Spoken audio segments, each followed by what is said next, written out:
idiot. I try. I feel like my teacher would listen to it. Well, Good. The teacher I TA for. Good. Hey, that's good. But I don't know if she'd take it you guys serious. I mean, she's an actual sociologist. I don't. We take don't myself want to be seriously. taken seriously. If we did, we'd do a whole different show. On that note, Welcome to the Fat Life Podcast. what's going on, everybody? It's Carter, myself, and Peepaw. And we have two guests on the show this evening for a little bit until we kick them out. Would you like to introduce yourselves? Hello, I'm your Megan. Hi, I'm Noah.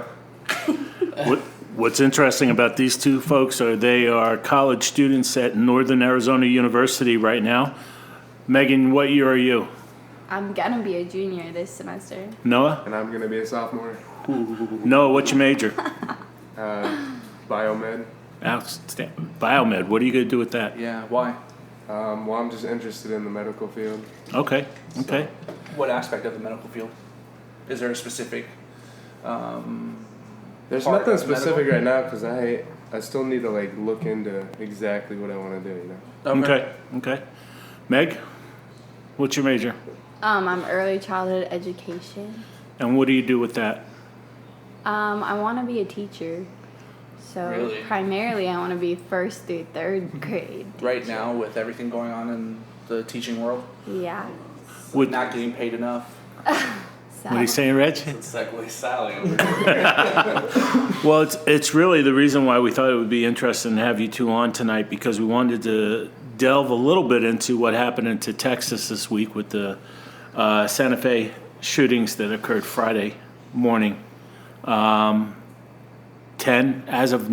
students were killed, or 10 individuals were killed. It happened to be one teacher and 9 students. No, it was like Yeah. 2. There's substitute teachers. Yeah. Oh, there were 2 substitute teachers? Yeah. Yeah. Okay, I didn't catch that, but I did catch there was also a foreign exchange student, Yeah, which she's I from found really interesting because Pakistan. from Pakistan. Yeah. So what's that going to do to the foreign exchange program? I don't think it'll change it at all. Honestly. I mean, I saw something. Sorry, go Yeah, for go it. ahead. I mean, I saw a YouTube on Facebook video about the dad was super mad and he got a lot of media and press from it. Of course. You mean the dad from the shooter or the dad from the foreign exchange student? Foreign exchange student. Of course. I would be pissed off too if I sent my kid overseas and then he gets killed in a school shooting. I don't blame him for being pissed off and getting the attention that he's getting. But in what kind of attention is he getting? I haven't really been following it. I didn't finish the video because, Got bored? yeah. not that I got bored. No, I wish Noah was here. But Oh, sure wasn't bored. he was just upset. So how scary is it to be a student these days on campus? Do you think about it? I mean, yeah. Since they've been so, recent, I guess there's been more and more. Knowing that there was a shooting on NAU campus, maybe not to this degree, but there was a shooting, 2 years ago? 3 years ago? Yeah. Was it that recent? At Yeah. NAU? The one by the football field. Which weird incident during spring break this Oh, year. did that guy die? Yeah. Yeah, killed yeah. himself, Is that okay? This year I kept seeing that little shine, and I was like, That was who died there? Yeah. well during spring break this year. They Wait, so found they have a shrine for Yeah. the dude that killed There's himself? no. He no. didn't kill himself. Someone shot The him. guy, the kid that was shot Oh, and I thought you were killed. saying the shooter No. has No, a that was shrine. wrong. No. Yeah, that's what I was Okay, but then during spring break this year, it came out. You guys got an alert Yeah. from the school saying that they found a dead body in one of the off-campus residencies, right? Yeah. I mean, they're affiliated with NAU, but it's considered off campus, but it's still on campus. He happened to commit suicide over. Well, it was drugs, Okay. but he had a really bad trip with it and really tore himself up. I mean, there was blood everywhere. Oh, yeah. But apparently, he was the one who was the first to respond to the kid that got shot and helped him. He was one of the witnesses for the defense because he helped the kid that got shot. He saw the whole thing that happened. The other kid committed suicide 2 years ago. Okay, so they're all dying. Obviously, from the trauma, it weighs down on somebody.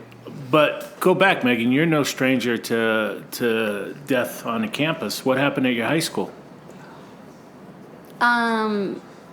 my high school, like, there was a death every year. I was there. Okay. I'm thinking in particular about Valentine's Day. Oh, yeah. The big one that broke the news. This Really? girl, it wasn't on Valentine's Day. It was, like, around there. Right around that time period. But this girl basically got shot by her ex-boyfriend, and then he killed himself. But I guess because she dumped him. And this wasn't on school campus, but he did have a gun on campus leading up to the events that happened. Because it was a half day, right? Yeah. Yeah, I heard Right. something about it being hidden in the bathroom or something. Right. Yeah. And I guess the shooting actually occurred like It's across the block, the street yeah. from the Yeah, like a campus. block away. Yeah. Right. But here we are, 16, 17-year-olds with guns at school. Mm-hmm. Now you want to be a teacher. Yeah. Doesn't scare you?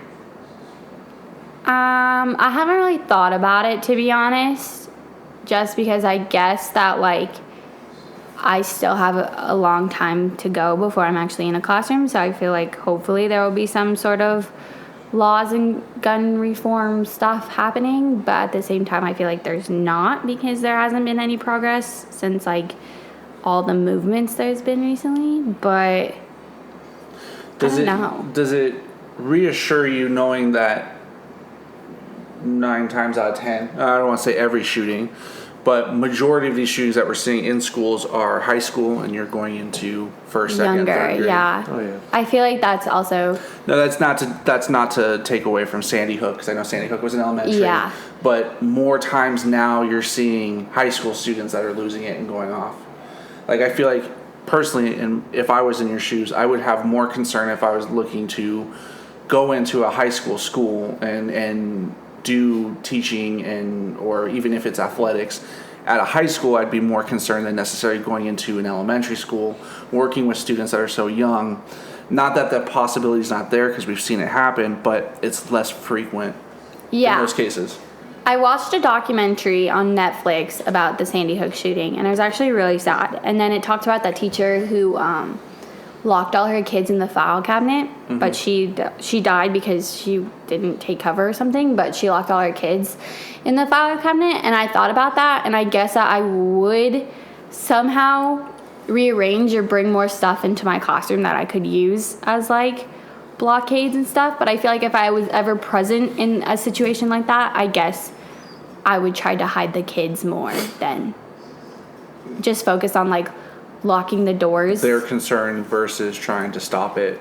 Yeah, I guess. Basically. Because, like, in lockdowns, all the time when we had them in middle school, it was like lock the doors, cover the window, and then sit in the middle of the room. Mm-hmm. But I feel like if someone, like, shot through and, like, came in, all of the students are in the middle of the room. So how easy, like, if someone shot up and, like, there's kids in the middle of the room, I feel like you're going to have more of a body count then. That was one of the hardest things when you guys were in elementary school, was each year your mom and I had to sit down and write a farewell letter, so to speak, to you guys, in case of a situation where school was locked down, there was a shooter or something, and we had to reassure you everything was going to be okay, reassure you that that we were outside waiting for you, and that we were praying for you, and that God was with you. And every year the school would ask us to write that letter, because they put in a little care package. We had to have a little snack for you, and that letter. That was hard. That was hard. I forgot all about that. So you want to be a teacher? What do you? Yeah, neither did I. Lockdown kids. Yeah, I didn't know Valley that. Academy, We charter never knew. school. Yeah. Number one. So what do you think about some people suggesting that teachers be armed? I personally think that's not an answer. Just because you do have things going on in the world where people are more like racist, and they have different beliefs, and so that can also be a big thing. And it's easy for teachers, because I feel like teachers have, like, a bigger role than students, so they can just easily talk out of it, like saying, oh, like, this student was threatening me or stuff like that. But I also feel like there is a possible way where students can, like, come in and steal the gun or whatever, and that's just easier access. Right. It's very true. Right. Yeah. Plus, when you're under high stress, how do you know who is? I guess one of the main things they're doing now is hitting the fire alarm so that everybody gets congregated into the hallways and it's easier to shoot. Yeah. So if you're in a hallway with full of kids and you've got a gun to shoot the shooter, who's to say you're going to hit the shooter? How are you going to be able to Distinguish. identify who's a shooter versus an average student? Right. But also, if you have a teacher go out because there's a shooter, it's a shooter against a shooter, so someone's obviously going to get hurt or die. But you have a 50-50 chance of the right one going down. Exactly. How many people are being killed for pulling out a cell phone by police when they think it's a gun? There was that one guy who was high on crack and pulled out his vape mod and pointed it at a gun and, at a cop and got shot down. My issue is that we had at Sandra Day, we had cops, or at least a cop who was armed at all Resource times on officer. campus. Yeah. How is this not, like, I feel like this is something that every school should have. And if you have it, then, you know, I understand school shootings are going to happen and he's going to get around, but there should have been more forces there, or at least a force, to do something. And we're not seeing that. But also, oh, sorry. What was the high school in Florida, like 2 months ago? Parkland. Yeah. Parkland. So they have a resource officer. Yeah, that's what I was going to say. And he refused to go in. Yeah. That's a For problem. concern of his life. That is the issue. So when you sign up for the military, or being a police officer or a firefighter, a first responder of any sort, it's you sign your name on a dotted line saying, I'm willing to give my life to protect others. That officer has now since been released Disbarred of and his duty. everything. And so like the main thing of Texas being with the most recent shooting, their sheriff of Texas has come out stating that if you cannot walk into a school and walk into gunfight, you will not be a part of our department. And that's the way it should be. You know? Absolutely. If you have a resource officer that is willing to and protect the children with their own life, then that's something that you should have in every school. Here's a question for you then. Yeah. Being ex-military. Sure. Do you think that it would be more productive having maybe a member of the armed forces, at least one on campus, versus having a resource officer based off of training that you've gone through with, you know, I forget, blanking on the name of it, but you know, basic training, all of that. Yes Do you and feel no. like there'd be more? Yes and no. There's completely different aspects. In the military, you shoot first, ask questions later. Okay. Which is kind of what's gotten the police department in today's day and age into a lot of turmoil, is shooting first and asking questions later. With that, you know, if you have multiple assailants and say someone like, you know, Megan as a teacher knocks out one of the assailants, picks up the gun to protect herself and her children, They'll shoot before well, they I'm going to ask. end up shooting that teacher because they have a gun, and I don't know, because you're not saying, hey, are you a teacher? You're not asking questions. You're shooting to prevent anything else from happening. Okay. And it can be very dangerous. Now, the same goes for police officers as well. But police officers in that aspect go through a lot more training in industrial atmospheres Okay. versus modern warfare overseas, Gotcha. kicking in doors. So even if you had, say, well, I think a vet would probably be not the best of options, but even if you had a special program through the armed forces to train in these kinds of situations, to train the mind not to go into that, shoot first, ask later. Well, yeah. So, like in the military, you know, you have MPs, military police. Sure. I think if you were to take, and that's the other thing is like you say veteran or military assailant.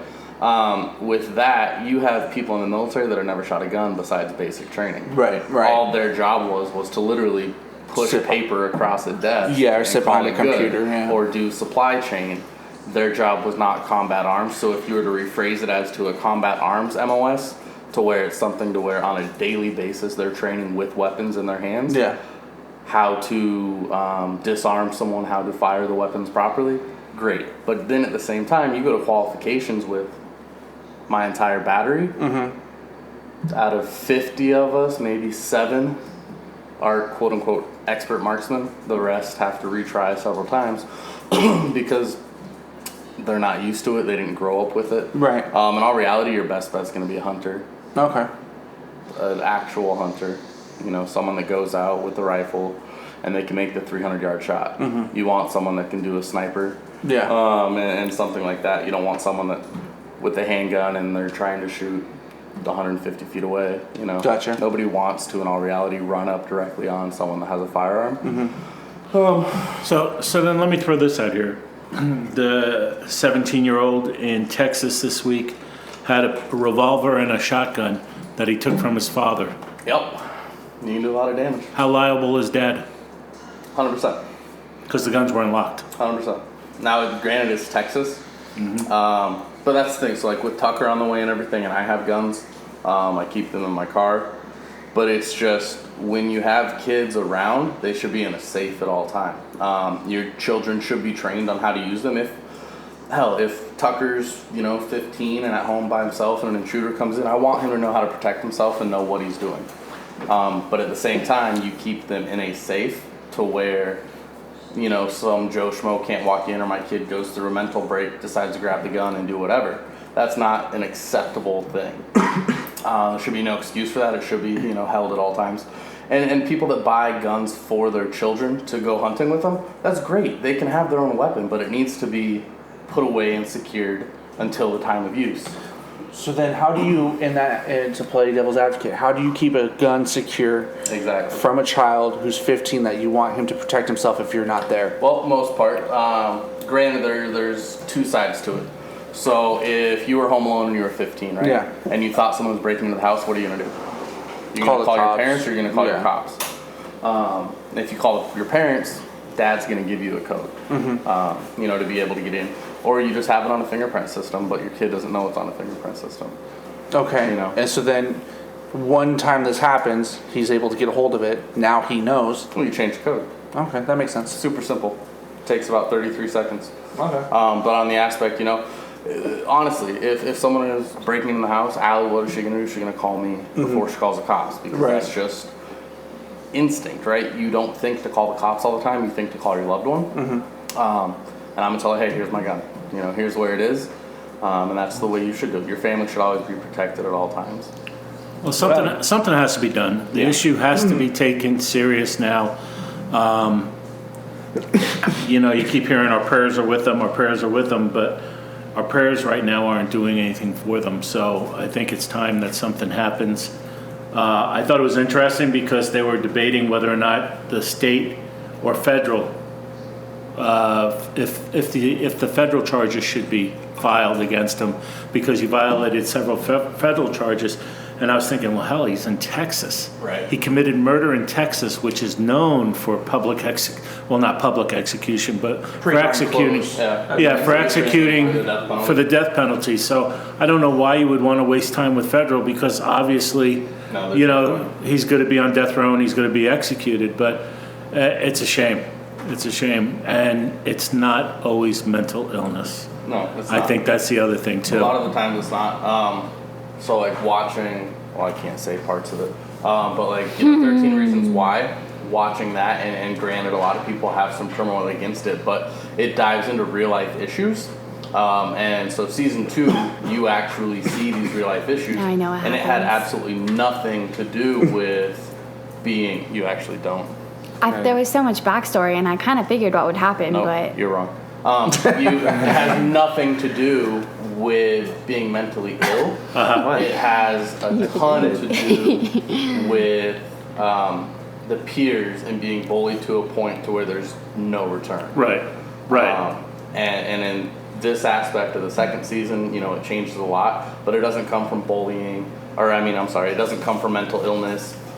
It comes from the way people treat you, that you're surrounded by. You have no escape in some aspects, and you feel that you can't talk to people. So there's a quote, I'm pretty sure you've seen this so far, but it's a quote where one of the parents says, where did it come to an aspect to where like children stop feeling comfortable being able to talk to their parents about what's going on in their life? And he says, is it because you guys would be embarrassed? Because in all reality, he's like, we've probably done things 10 times worse than what you're trying to tell me. And he said, no, it's more of us trying to protect you from what we're going through. Well, it's so much different to be a kid now from when I was a kid, from when you were a kid to what you're going through now. Not that you're a kid, you guys are adults now, but I mean, the things that you guys have gone through, it's just amazing. Yeah, so I never had to go into school at any age thinking that one day potentially someone could bring a gun in. Right. Now granted, we did have a kid that I grew up with all through grade school into high school commit suicide. But that was, you know, the most that happened is a suicide or a kid that went to a high school party and died driving home. Right. Those are all self-inflicted wounds, including driving drunk, something that I'm, you know, strongly against. Right. But you never fear, none of that's going to come into the school and affect you. Right. You never had to worry about that aspect. And so today's day and age, you have to worry about it a lot. Well, and I just to go back, 15 years ago, I worked adolescent psych at a local hospital, and it was interesting to hear the kids talk about parties then, where they had the prescription party, where they took all the prescription pills out of the house that they could grab, and they threw them in a bowl, and when they went in the house, there was a bowl of all these mixed pills, and you just grabbed a handful and took them just to see what would happen. Or there were the jelly parties, where they wore different jelly bands on their wrist, and each band represented, you're making a face. I've like heard about this. Like I thought it was just in middle school. People would say like what band you wore is like how far you've gone with a person or stuff like that. Different for I've never like heard about the parties. Yeah, it was what you would do at the party by the color of the band that you wore, and there was everything from purple being anal all the way down. No, I'm serious. Yeah. You've worked so you've heard it. And we're talking about 15 years ago what they were going through. When I was a kid in high school, you went to a party, spin the bottle. Right. You know, Right. Spin the bottle. 7 minutes in 7 minutes in Yeah. heaven. Yep. I mean, that was the extent of it. I just can't fathom what it's like today for kids. And it's heartbreaking to see that they go to school. You send your kids off to school trusting that they're going to be okay and that everything is fine, and that something like this happens. And it's heartbreaking that nobody is stepping up to do a damn thing. Yeah, nobody, and it's in all sides of politics. Exactly. Exactly. So, you know, that's one area I want to stay away from with that one because You got it. Jump both ways. But It does. But both sides, on all reality, aren't doing a damn thing about Nothing. it. You know, Tucker being 3 months from being here and 6 years from going to school. Right. Allie and I have had the conversation about do we homeschool. You know, and he's not even born yet. Right. But it's with the way the world's going, you know, it's either he gets homeschooled, but then you miss out on building friendships and real world issues and how Right. to solve them. Or do you, dad's going to work from the parking lot of your school. Right. And if anyone walks in that looks suspect, I'm going in after them. Right. So, you know, it's changed a lot. It's very hard. I remember being able to, I walked in Washington, mile and a half, 2 miles to school every day and then walk back, you know, or walk back after baseball practice, football practice. Right. Didn't have a worry in the world, you know, and today you can't do that, you know, between school shootings, between child abductions, crazy drivers, whatever it may be, you don't have the freedom to be a kid anymore. Absolutely. And Absolutely. It's something that definitely has to change. Well, Megan, no, we really appreciate you guys stopping by tonight and sharing with us. Absolutely. I think it's a different viewpoint that really paid to hear. Thank you. Thank you. I'll be sending my homework next semester to both Oh of you. yeah. Glad to see you're just as talkative on air, Noah, as you are off air. Give him a break. Thank you guys. Thank you. Appreciate it. Yeah. So what's in the news, Cart? Okay, so this first story that I pulled, I actually just pulled it up now. Don't and steal my shit. it's the Starbucks story. Okay. So Starbucks is now opening up a new bathroom policy for their stores. Did you hear about the controversy they went through? Yeah. A couple weeks ago with the. Yeah. Now they're making it official that you do not have to purchase anything from Starbucks to use their restroom. And I thought it was kind of ridiculous. A couple weeks ago, I heard that they were shutting down a bunch of Starbucks one day. I think all the Starbucks is to do a sensitivity training because of the fact that the two men were African American. And that was worldwide. Yeah. Right. That was everyone Right. for a single day. Does that seem necessary because the two guys are African American? Now you have to go through a sensitivity training, or is it the fact that you had two citizens, going into a place that did not purchase anything to use their restroom? I hear where you're coming from. Well, Okay. it wasn't just the restroom either. They were waiting for a friend. Yeah, So that's why they I had think to a lot of purchase. people do. Well, exactly. At Starbucks. If I'm going to meet someone at Starbucks, I'm not going to buy a drink until my friend is there, Exactly. whoever I'm waiting for, out Exactly. of respect. So yeah, they said it's 20 minutes. Well, guess what? People are 20 minutes late for It happens. appointments, dates, whatever it may be, all the fucking time. All the time. Well, you know what, and to piggyback on that, yeah, absolutely necessary. The fact that they did it, they stand up in my book as being, willing to take it by the horns. I don't know how much money they make in a day Okay. worldwide, but Sure. I'm sure it's a pretty penny that they were willing to forfeit to show how important this was to them. Maybe there's other corporations out there that'll do it. Yeah, but I get that, but sensitivity training. Why the sensitivity training? Why the not? only reason they're doing it is because the two suspects were African American. It could have been two white people. This would have never happened. Regardless, how mean has this country become over the past couple of years? No, I agree with you. How vicious are we to one another?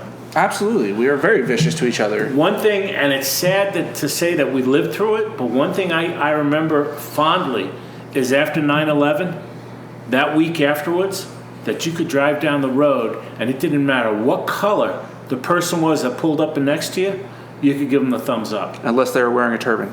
You could give them the thumbs up, and they gave it back. And there was a unity. Okay. We were one. Okay. We were not divided. Okay? We are so divided as a country right now where it's almost Laurel or Yanny. What do you hear? Black or white, what do you see? Okay, you said it, unless they're wearing a turban. Yeah, well, because that was definitely something that I saw, or definitely something I remember going through in high school, hearing the stories from people that when I went to high school, we had people who were Arabic who will firsthand tell you that the week after 9/11 was the worst week in their life because being of that race and from that country Right. in America, knowing you had nothing to do with it, but the racism and the instant sight of them made you think terrorist. Right. And we still deal with that today. Right. To this day, because of everything that's happening in the Middle East. Absolutely. Everything that happened in the past. But I do agree with you. It was definitely very nice to be able to, didn't matter who you were, give a thumbs up, and it is. I can say personally, I don't know if it started here. I definitely know, in my opinion, I saw it the most, not to get political, the day after Trump was elected. The very next day, I had to drive from one side of town to the other side of town, and I had to make a stop on my way into work at a gas station that was predominantly, it's in a neighborhood that's predominantly Hispanic and African American, and I remember being worried if, because I'm white and Trump is now president, is this going to be an issue? And there were a lot of dirty looks all day long. For the first couple of weeks, there were a lot of dirty looks of like, you're the reason this happened, even though I had nothing to do with it. I feel like, and I could be wrong, that could be the dividing point where things really hit its all-time low for division between the country. Recently. I I think it's always been there. I think that has brought it to the light. Okay. I think It's made it more public. It made it more public, and I think his own actions continue to keep it in the public, which it doesn't need to be. I think we have to come together in one sense or another, accept everybody for who they are, and be able to say, okay, now let's get on with living. We can't worry about what's going on over there until we can take care of what's going on right here. Agreed. And I think what's going on right here is really fucked up. Agreed. Okay? Now you say what's going on over there. What are you referencing to? Russia, China? No, I Are you think talking Middle East issues? Russia's an issue we won't go into because then we'll get really political. We keep hearing there's no collusion, and yet that's all I see. I think we're talking about, what's going on in China, what's going on in North Korea. Okay. North Korea is an issue, but it's not the issue that they're making it to be. Okay?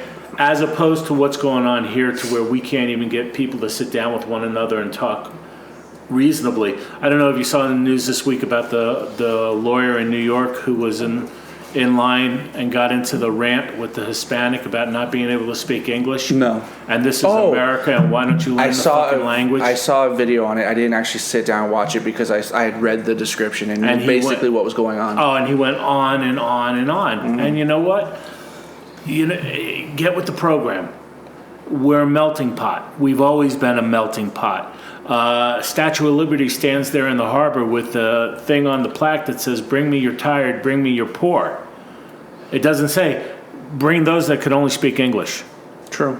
Okay? Very true. Ellis Island was where they brought the immigrants in and sectioned them off. but we accepted people for who they were. It's this whole thing with building a wall. It's the whole thing with the immigrant issue. Now, do we have an issue with illegal aliens? Yes, we do. Yes, we do. Building a wall, I don't think that's going to do anything. I really don't. I think it's a waste of money. I think it's something to distract people from the real issues. We had a sheriff here in town who liked to do the profiling. And what did that do? It caused nothing but trouble. And then he wound up getting pardoned for it. Right.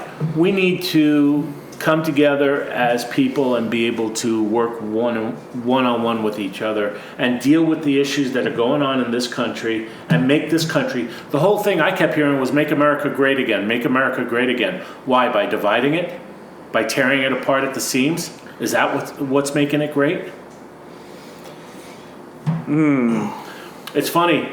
If you look on YouTube, there's a video of right after the shootings in Texas where the police were there, the news reporters were there, parents were there looking for their kids. And here comes a guy with an American flag and a revolver on his side and the Make America Great hat on again, saying how he was here to support them because they needed the support they needed. And the father went off on him about how insensitive that was to what's going on right now and that he was wearing a gun.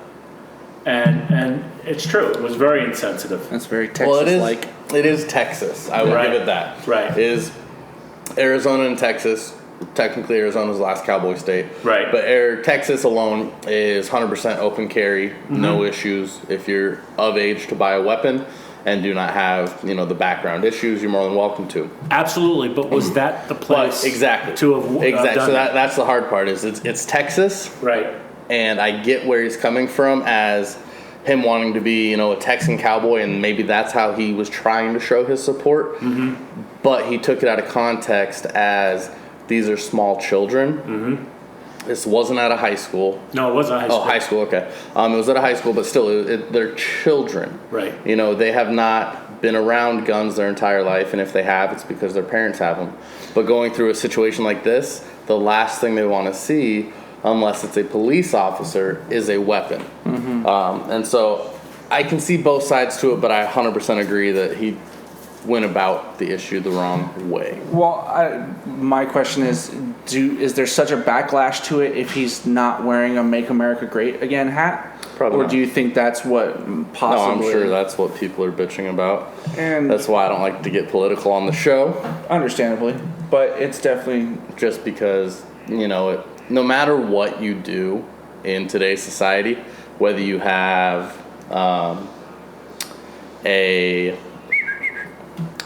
that wasn't for you, that was me trying to get my recollection. Whether you have, a Republican or a Democrat, half of America is not going to be happy. No matter what, they're going to find an issue with it. So think about it. Democrats loved Obama.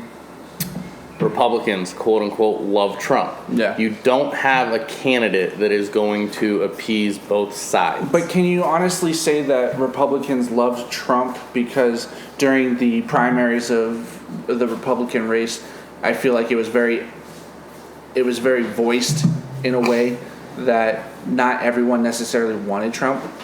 No, but he was Republican eye. That's the issue. Is I feel like the candidates for presidency need to be vetted. Sure, I agree with that. Because it was literally the lesser of two evils for Republicans. There's no way in God's green earth I'm voting for Hillary, and if my only other option is Trump, I'm not going to not vote, right?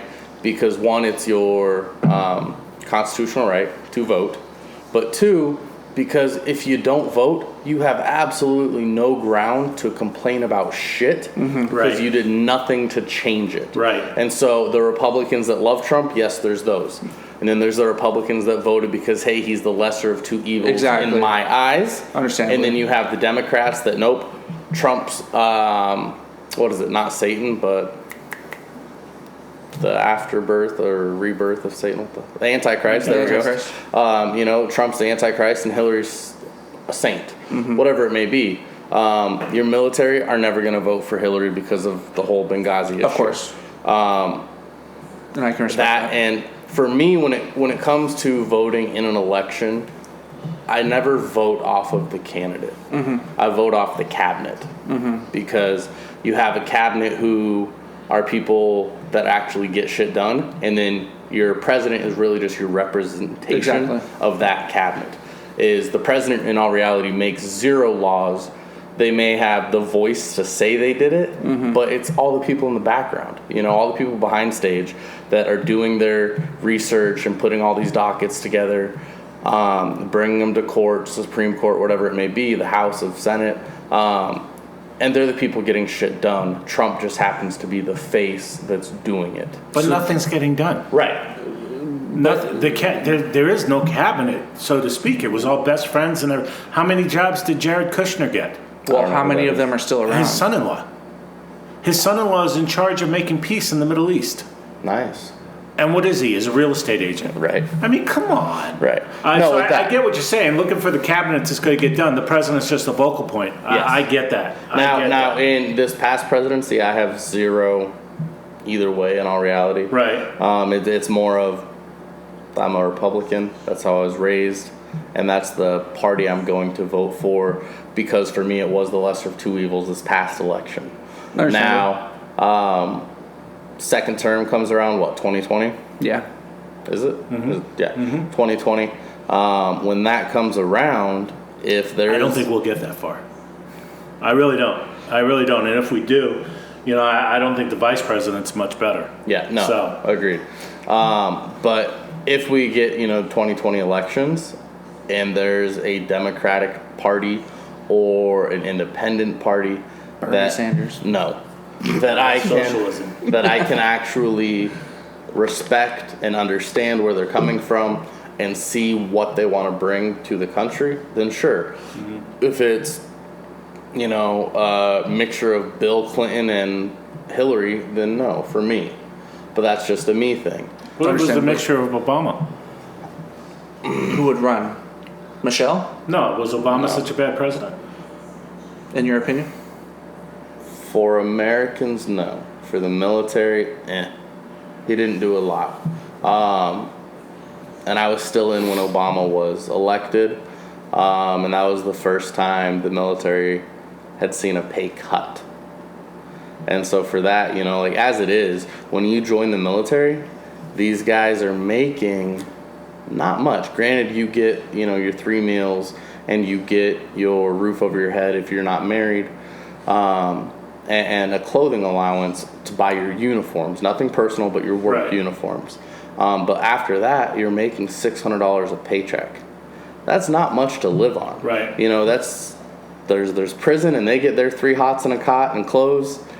And then there's the military, and that's like the one step above. Right. And that's crazy to me, too, because I just watched something 2 days ago where they were stating that the Pentagon, for the last 25 years, for the U.S. military, has misplaced over $27 trillion. Oh, yeah, don't doubt it. And yet our military isn't getting paid a goddamn thing. Well, and so here's an instance. So your IOTV, your Bulletproof Vest, right? Yeah. When I came back from deployment, I lost it. Well, when you get out of the military, you have to return everything besides like your actual uniforms and a few things here and there. Well, I lost that. So I had to pay the military $3,700 for something that I can go online today and buy for $500 that is better made, of better quality, fits better, and doesn't irritate the skin for $500 to $600 versus the $3,700 I had to pay the IRS and military because of I did not return it. And no, it was lost. Like, they have this thing called Lost in the Field. We filled out the paperwork. They didn't give a shit because I was getting out. If I was still in, they would have said, oh, okay, let me sign here and here's a brand new one. In no way is this worth $3,700. Right. I can legitimately go online right now and buy it for $500 to $600. You can go on Amazon and buy this shit for $300, and it's probably better quality than the military's. The issue with the military today is there was a big debate with the military getting rid of Beretta, and who took over the new contract? It's not Glock. They lost out on it, but they or like what was the movie? War Dogs or Right. War Dogs, right? Yeah. So as you see, that whole thing, all the government cares about is the smallest amount of money they have to spend to get it. But yet they charge you an ass load for it. So it's like they don't care about the quality. They care about the price and the quantity they can get for that price. Right. In no day and age do they care about the quality. You'd think people that are supposed to protect the people in this country, both foreign and domestic, that all you would care about is the best quality. And if you can get that quality for a great price, then great. But if you're getting shit quality, which i.e. the Beretta, that's what you get. You know, you get weapons in deployment that misfire, that don't fire at all, that explode on impact. I mean, fuck. So I was a cannon crew member, right? Okay. So I was on our artilleryman, shot 115-pound missiles at people and buildings. The howitzer that I was on was called a 777. There has been 27 deaths on this 777 from malfunction of the weapon, not overseas, in Fort Bragg alone. So in North Carolina, my old unit, Fort Bragg, 82nd Airborne, the muzzle itself, it's an airborne unit and duty station. So there's airborne operations all day long. You're out in the field practicing. You're actually doing live fire. And they say, hey, hold fire. We've got airborne operation going above head. You stop. Well, if there's a round in the tube, what happens when you're shooting a lot? That round or that tube gets very, very hot and expands. It's gonna make it. Well, when it stops, it shrinks. So you have a round in the tube. It then shrinks, and they say expand all ammo after you resume fire, and it explodes because of the shitty quality that these weapons are doing. No other howitzer has as many deaths to its own. Which kind of reminds me back to Armageddon with Steve Buscemi. When they're sitting in the rocket ready to take off, he says, hey, Harry. He says, yeah, Rock? You know, we're sitting on 4 million pounds of fuel, one nuclear weapon, and a thing that has 270,000 moving parts built by the lowest bidder. It's very true. It's very true. That's interesting, hearing all that. I started watching this show on YouTube called Redacted Tonight, and really, really interesting shit that comes across on that show. It's weekly. It's a show that they can't air in the U.S. You have to watch it on YouTube, and they're marketed through Russia's television system because of the information that they're providing to the public. But it's all American. It's an American comedian. It's very similar to Last Week Tonight with John Oliver, except it goes after a lot more, and it's a little less. There's less of an agenda to inform about certain topics as much as it'll just go into whatever's in the news today. And I learned a lot from it. And some of it you have to listen to and you go, okay, I understand what you're saying, but I don't agree. But there's a lot of stuff that goes into it where they'll talk about the stock market and what the stock market actually is. And then you learn about how you're investing all your money into stocks, but you get nothing from it. Like, you don't have ownership in a company just because you have stocks. And I learned a lot from it. So definitely a show that I recommend our listeners checking out when they have a chance. All right, now, can we go back to your Starbucks story real quick? Yeah, please. You said this all started because of wanting to use the restroom. Yes. Okay. Have you heard of Tim Hortons' issue? No, what happened? They got the real shit end of the stick. Okay. Quite literally. I'm just going to show you a video real quick. This is in Tim Hortons, which is Canada only. Actually, it's out of order. Sorry to be pushy, but this is kind of an emergency. Maybe there's a place a couple blocks away now. I don't know. I really gotta go now. If it's a real emergency, we've actually been letting people shit on the floor. Oh, really? Right over here? Just wherever. I mean, it's pretty fine. This voicing is not actually. It's a joke, but take as many as you need. Thank you. You know, a lot of places don't offer this kind of service. She had to go to the bathroom and they said no, so she went on the floor. So she took a shit on the floor. Now, did you keep watching? Look, I'm not going to tell you what to do, but you can't do it back behind the counter. I mean, like, in the general seating area, it's great. Sounds good for me. Right over there is great, for example. All right, so she's getting pissed off. Would you mind if I put this here? Make yourself comfortable. Hold on, I got to grab the phone. Hello, Tim And Hortons. so this lady decides to take a shit at the front register. serious? It gets worse. There's an altercation here. She picks it up Buy two, you get one and straight throws it at the employee. I forgot that I heard about this too. She throws it at the employee. toss it over. But then she has the common decency to grab some napkins, And wipe wipe- her own ass, and then clean up her hands and sanitize. I forgot about that shit. Oh my God. That was in Canada? Yeah, this is in Canada at Tim Hortons because so I guess the backstory to it is this gal is a drug addict or of some sort and has come into the restroom and caused quite a chaos in there with drug paraphernalia being left behind and things of that nature. So the employee told her, hey, we can't use the restroom right now. We have the right to refuse service. Takes it in her own hand, takes a shit in the middle of the restaurant, God. and then throws it at the employee. God. I love the Comedy Central commentary on it because they make it sound like it's like, oh yeah, go ahead and shit on the floor, but Yes. that's so bad. Unreal. Oh god. Okay, so what stories do you have? Oh, Current events, Peepaw. Current events. current events. I've got a real bizarre one I want to set up. that occurred, and I was reading it, just couldn't believe it. We can do that next week. Okay, so conspiracy theorists are claiming they found a mutant pig with human hands floating in a lake. At first glance, the floating mass looks like a dead pig. However, on closer inspection, it appears to have human-like hands and a straight tail. The bizarre video went viral after it was posted on YouTube channel Disclosed Screen and has been shared more than 2,000 times since Tuesday. The person filming sounds uneasy as he approaches the creature and says, "What the hell is that?" He goes on to say, "Let's get the hell out of here before you start stinking." And if you look, Oh no. there's the pig. Look at the hands. Oh my god. This is what happens when you fuck your farm animals.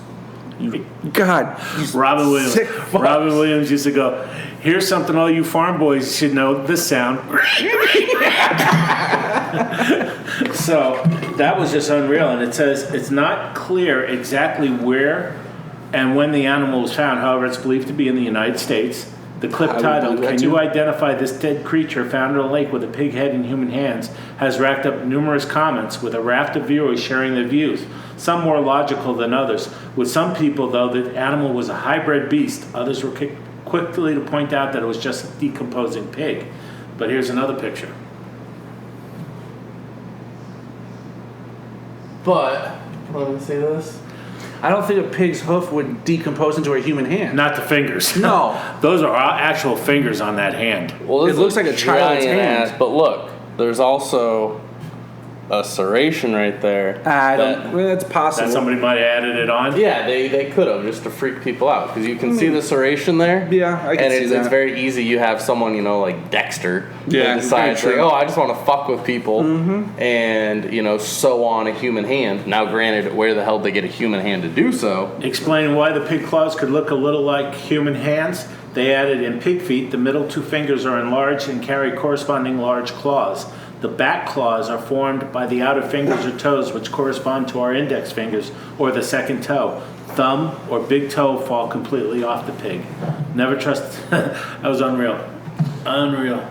Yeah, that's a bit much. Right? Speaking of piggies and hot dogs, so all this fun stuff in Hawaii going on. Yeah.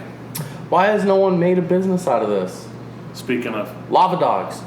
Ah, gotcha. Although, you know what? A friend of mine posted on Facebook, some head went out there with a glass bong and he put some weed in the bong and he touched the bong. He touched the end of his bong to the lava flow, got it nice and hot, and stuck it to the weed and did a hit.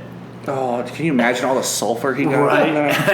And my friend posted that this was what was giving weed a bad name. True. This is not how all people who do weed are, but just unreal. But that's good. Lava dogs. Yeah, lava dogs. That's what I call it. Lava dogs. You grill them. You Right. have to set up a little pop shop, like a little food truck. There Come used get to your be- lava dogs. There actually used to be in, I want to say it was Indian school, and 32nd Street or 27th Street. There's a place called Maui Dog, and one of their dogs they used to have was like a lava dog, and it was a hot dog that was made in Arizona, and then they top it with pineapple, coconut, and then they would put a spicy mayo, and the way they made it lava is the mayo would be mixed with ghost peppers, and then they'd also put a mustard and then like jack cheese and bacon, and it was the greatest fucking thing in the world, but they wound up going out of business because not many people knew about it because there was a little hole in the wall. I'd do a hot dog shop. It was fucking I love me great. a hot dog. It was great. You like yours weird though. Not really. I just like a specific type of hot dog. Ballpark Franks are not good enough hot dog for me. I need something that's a little classier, like Hebrew Nathan's. National. Nathan's. That's Nathan's. the shit. Nathan's dogs. Yeah, I do mine with mayo. I love mayo on mine. Put some It's the greatest thing jalapenos in the on world. there. Like the Sonoran Dog at D-Backs. Love them. Really? Yep. They're delicious. I mean, I could get a Sonoran Dog without the beans and the Yeah, pico no. and the guac I would and all do. that shit. But Well, I would do it more of like your mayo, your jalapenos, and some pico. Yeah, and call I it see good. that. No, the beans and all the weird Yeah. shit. No, just keep it but simple. with that bacon wrapped around Yep. it, and it's nice. Oh fuck yeah! Nah, I'm a classic New Yorker. Yeah. Yeah, just Coney give me a Island, dog with some mustard and some sauerkraut, some relish. That's disgusting. Some Yeah. stone ground mustard. Yeah, I work. I love the That stone works. ground hot mustard. Stone ground mustard. It's the Uh-huh. best. That works. You guys get me all hungry, and We're on the keto we're diet. doing the keto diet. Keto check-in. That's a good segue. There you Keto go. check-in. I said last week that I would talk about what's been going on. It's been a rough week. It's been a It's been a rough week. The first week, and I can honestly say that I have been following it to a T, to the best of my ability. I haven't gone off it at all. That's kind of unusual, but it's been a week. So my first week, I'm down 11 pounds Which is as awesome. of today. That's amazing. You know, tomorrow's going to be the official end of the first week, but it's 11 pounds as of today. It's trying to get creative with the meals. Yeah. Trying to get creative with the meals. There's only certain vegetables you can eat, and we've ate them all. And you know, Only certain meats. and we've eaten almost all of them. Tonight we had salmon. But we're eating healthier. Have been a little tired, a little fatigued. Felt it in my back today. Do you feel like you're losing energy because you're removing the carbs and the sugar? And not. My wife thinks so. My wife thinks that I'm not eating enough. Well, I would agree with that. But my viewpoint is if I'm satisfied and I'm not hungry, Yeah. that should be okay. I agree with that too, and I did the same thing when I went on the diet a couple years ago with my wife, or my ex-wife. I would only eat maybe 1,000 to 1,200 calories, and I thought this is golden. I'm going to shrink, but I guess from what I've always been told, the more frequent you eat, the more that you eat throughout the day, even though you may not necessarily be hungry. If you can force yourself to eat more calories throughout the day, as long as they're the right calories, your energy will go up as well as your burning will go up as well. Right. So it's a matter of finding the right snack to snack on, or the right meal to have halfway through the day, Right. before lunch or after lunch, so that you're continuously burning instead of hitting that lunch, which is making you satisfied, and then you go on this slow burn until dinner. The metabolism isn't quite catching up, which was hard for me to grasp. That's the hard part, because pork rinds, you can only eat them so many days in a Yeah, row I'm right without there with going you. absolutely stir crazy. I'm right there with Is that you. what you guys are eating? Pork For rinds. snacks? Yeah. Yeah. Although today I tried something new. Just to get something crunchy. Yeah, I got you. Today was celery stalks with cream cheese spread on them. Oh, okay. That was actually pretty good. Yeah. Not That was bad. actually pretty good. But it's also important to have goals. You know, what are you doing it for? Obviously, you're doing it for better health. You're doing it to feel better. You're doing it to be able to walk into a store and buy a pair of clothes that actually fit. That's all good. But we've made it our goal that 100 pounds for me, and once I hit the 100-pound mark, she and I are going to Disneyland. Nice. We're going to Disneyland because every time over the several years that we've gone to Disneyland, I'm always the one that just walks and follows everybody and holds on to everything while people are on the rides. Yeah. I was told that the Indiana Jones ride once, after standing in line for 45 minutes, that I couldn't ride it because the seatbelt didn't fit. So at that point, you get off, you're embarrassed, you're humiliated, you walk that walk of shame, and then at that point you decide, well, I'm not going to ride anymore. Right. You know, because I'm not going to be embarrassed like that. So that's what I'm looking for. I'm looking forward to going to Disneyland and being able to ride the rides. So, We'll make it Give it a happen. year. We'll Yep. make it happen. yep, give it a year. I got an interesting one on the crime corner today. Let's hear it. Alrighty. What is, the oddest weapon you think someone's ever used to hold someone hostage and captive? Fork. A fork. A fork, chopsticks probably. Chopsticks. That'd be weird. All right. How about having an alligator tied to your back? I saw that. But here's what makes no sense to me. So, kidnapper accused of using alligator to hold man captive. Authorities in Connecticut recently arrested a man who allegedly used an alligator in a bizarre attempt to extort money from the family of a man he's accused of kidnapping. Quote unquote, they got this alligator on me, and they saying that if no money is given, they are gonna have him chewing on me, the victim said. Jesus Christ. In a phone call to his aunt living in Bridgeport, Connecticut. The victim was identified only as a 25-year-old male. Reportedly told his aunt he'd been kidnapped, and the man who abducted him was demanding, get this, an $800 ransom. Not something fucking insane. An $800 ransom in exchange for his release. When the woman demanded proof that her nephew was unharmed, the kidnapper allegedly texted her a photo of her nephew, hogtied in a tub with a 3-foot American alligator on his back bearing his teeth. Police were luckily able to, trace the phone call and get the suspect, Isaiah, I guess. But what's insane to me is you have the ability in Connecticut to get an alligator, but yet the ransom was $800. That's it. Like $800 ransom, yet you had the go-abouts and the know-how to get yourself an American alligator and not die or get bit. Right. But all you're asking for is $800. Like, go big or go home. Yeah, it's true. I mean, obviously it wasn't a celebrity or anything, but shit, $5,000. Someone can go to a bank and get that. You got to think of what he needed that cost $800. Right. Exactly. So, was it a house payment? Was it a mortgage payment or something? Well, and even then, if you're going to those lengths to capture an alligator for $800 to pay your rent, why not go on back pages or the dark web and say, hey, anybody want a fucking alligator as a pet, and charge them $800? Absolutely. Or steal a fucking puppy. Absolutely. Like, don't kidnap someone Right. and demand $800. Like, that's chump change when it comes to ransom. Right. Normally you see these ransoms and it's, I want $100,000 or more, depending on celebrity status or not. Right. But it's just absurd to me. $800 to go through all that shit. Now his rent's paid for good. Unreal. Unfortunately, by the taxpayers of America. Absolutely. That's fucking crazy. So we talked about Hawaii last week. We talked about a little bit here today about letting your bong on the lava. And lava dogs. And lava dogs. Do not forget the lava dog. I can't. And we're the Fat Life podcast. How could I ever forget about the lava dogs? That's like our main goal. But apparently now they're having issues and they're concerns with the environment now that lava spilling into the Pacific is creating acid rains because it's hitting the ocean, evaporating from being cooled, and the evaporations are going up into the hemisphere, creating clouds full of acid rain because of the sulfur and everything coming off of the lava. Do you think that there's a way that you can? Is this something that's just part of,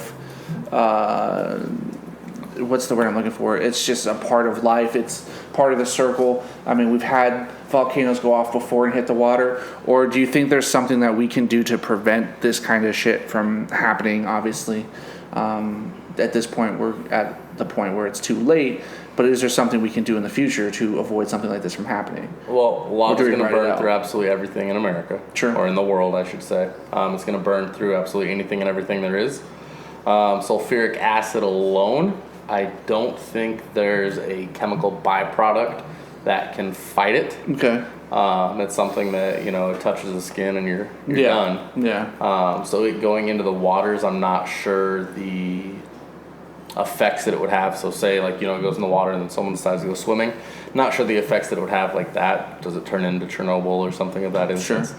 Well, But then again, too, we're talking about it's going into the Pacific Ocean, Mm-hmm. which is a vast amount of water, which is going to dilute anything to be. yeah, exactly. Non-existent. It's not going to affect, unless someone is fishing the day of right there. But at the same time, it's also Mother Nature, right? You can't combat Mother Nature. You never know when an earthquake's going to happen. You have signs, but you don't know 100% this second. You don't know at all when a volcano is going to go off. Absolutely. With that being said, even then, there's not a product with the lava. You can't put an umbrella top or a Ziploc top on top of that umbrella or on top of that volcano and say, okay, your sulfuric acid is not allowed to go. There's nothing invented yet by science that will allow that to happen. Do you think that it's going to be cheaper to go to Hawaii now? Because I'm thinking about planning a trip. Actually, If the ticket prices have gone down, speaking of that, I want to say 3 weeks ago, Southwest announced that they will be now traveling round trip through their own airline to Honolulu. to 4 different islands in Hawaii. Oh, really? They have not yet released their pricing, but it's Southwest, so it's not I feel bad. like after this, $20 gets you there. No. But I had found Allie and I had looked, and Spirit Airlines. Oh, you were going to do your honeymoon in Hawaii, huh? Yeah, you can get to Hawaii on Spirit Airlines for I think it was $450 round trip. That's not bad. Now, granted, that's Spirit Airlines, so you're gonna be hurting when you get off the plane. Yeah, right. Just because they're tiny, not comfortable. But hey, for the price, Right? shit, you're in your quote unquote paradise. Right? Very true. I have another story I wanted to go over. I just found this now and I found it absolutely horrible. Anybody hear about the dog in Tucson? You're a dog lover? No. You hear about the dog in Hold Tucson? on, are we talking about the little miniature dachshunds that mauled a lady? No. Okay, then no. So it's a tiny chihuahua. It was a chihuahua mix. It's fighting for its life. After being... Okay. So I'm going to say this is animal cruelty, but I want you to fill in the blank. The dog was blank and is now fighting for its life. What would you think the most heinous thing could be? Had sex with. No. That's pretty bad, but no. You said heinous. It's heinous. So I went there. When you hear it, it's going to be... You'll be like, yeah, I get it. Shot. No. Actually. Stabbed. Skinned alive. No. Wow, gosh, you're morbid as shit. Eaten. Probably was the end goal. Bitten by a rattlesnake. No. By a coyote. No. By a lizard. No. I'll tell you. He was doused in gasoline and set on fire by its owner. Lava dog. I'm sorry. I hate chihuahuas. God, that's horrible. So apparently, We got to get our meat somewhere, and it's cheap. it's true. Filiberto's is well stocked right now. It's a chihuahua. They can't be that well stocked. That's true. That's one carne asada burrito. Oh God, that's horrible. Hold the char. That's awful. If people have turned off by now, I'm sorry. Our meat is flame broiled. That's awful. Only because it's a chihuahua, though. Shit. Okay. So the dog actually just died too. What the fuck? Yeah, sorry. Carter. That's the update to the story. The dog died. Fucking asshole. It was in critical condition and was on life support. So was the owner into cardiac arrested? arrest. Yes. So the owner, let's put this bitch on blast. 39-year-old Dean Sherfield Finley. They accused the dog's owner of lighting the dog on fire May 7th and then setting fire to a room in a Tucson home. She was arrested on suspicion of arson and criminal damage and animal cruelty, all felonies. So she is under arrest. It looks like the dog had about a 50% chance of surviving her injuries, but went into cardiac arrest and died. Damn. So it was a sad story. Let me but see that what was this great. lady looks like. Typical Tucsoner. Let's light her ass on fire. So She's already burnt. something I wanted to bring up. something I wanted to talk about was that I'm seeing more and more of a trend where radio stations are taking their shows and turning them into a podcast after they've aired. Yeah. Is that a true podcast? No. There's your radio personalities, and then there's your podcast personalities. Now, the reason they're doing it is so there's a lot of money that can be made in podcasting if you do it properly and with the right sponsors. Not like we're doing. No. So anybody that wants to sponsor the shit show that we offer, please. We take payment in now keto-friendly food and keto-friendly drinks, at least for the next year. I mean, we do have some sponsors still. Yes. I mean, but we just haven't been plugging them. Because we want to make sure that we're doing it right. Yes. But I think to that, I don't necessarily think it's all about the money aspect. I think that It's a lot the of viewership. people do it because, me personally, I listen to one from Arizona that is on the radio in the morning. I'm working, I can't really tune in during the times. Plus, I don't like being broken up with music and shit. I just want to hear the show. So I listen to like Homer's Morning Sickness out here in Arizona, and I listen to the podcast. Is it a podcast? No, I believe it's more of a replay, but I do think it's a viable way of Well, providing. it's just that it's a replay for people that are unable to listen to the live Exactly. show. Okay, so it's a replay. Yeah, it's Yeah. not an actual podcast. But it's not a podcast. No, I mean, it's they're- not meant to be. So They're like, doing skits. yeah. Sure. Okay, they're not providing, conversation back and forth on different things. They're doing skits. They're trying to make it entertaining. Yeah, exactly. Which, podcasting does. You obviously want to have an entertainment factor, which, we've definitely, I think, come into our own kind of this episode. Right. But so you have people like Howard Stern, right? Right. Signed his radio deal with Sirius Radio. Right. $500 million, if I'm not Right. mistaken. Now, his whole purpose of he said he'd never do a podcast because there's no money in it. But look at Joe Rogan. Right. Joe Rogan, they said, makes on average $120 million a year off of his podcast alone. Mm-hmm. That being said, there's money in it. Right. It's just the viewership and the sponsors. It all comes down to the sponsors, and then the sponsors pay you based off your viewership. Right. Yeah. So a lot of them is, you start to get sponsors when you're around the 5,000 or 10,000 per episode of listens. When you get there, that's when they start paying you, and they pay you, I think the research I've done, it can be as little as 20 cents per 1,000. But depending on, who you're being Right. sponsored with, it could be a lot different in how you structure it. Some of them, it could be, hey, we want you guys to try out our mattress, so the three of you have a free mattress from us, and then talk about it. Right. Great, that'd Right. be amazing. So it truly depends on how you structure your own deals. Today's day and age, you have a lot of podcasts that actually have agents. So they have, entertainment agents that then go out and find them sponsorship or viewership and marketing and everything like that. For us, it's all, Facebook and a Word little of bit of mouth. Instagram here and Right. there, word of mouth.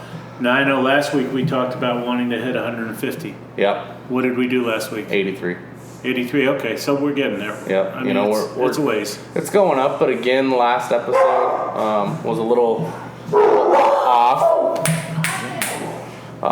It was a little off on the episode.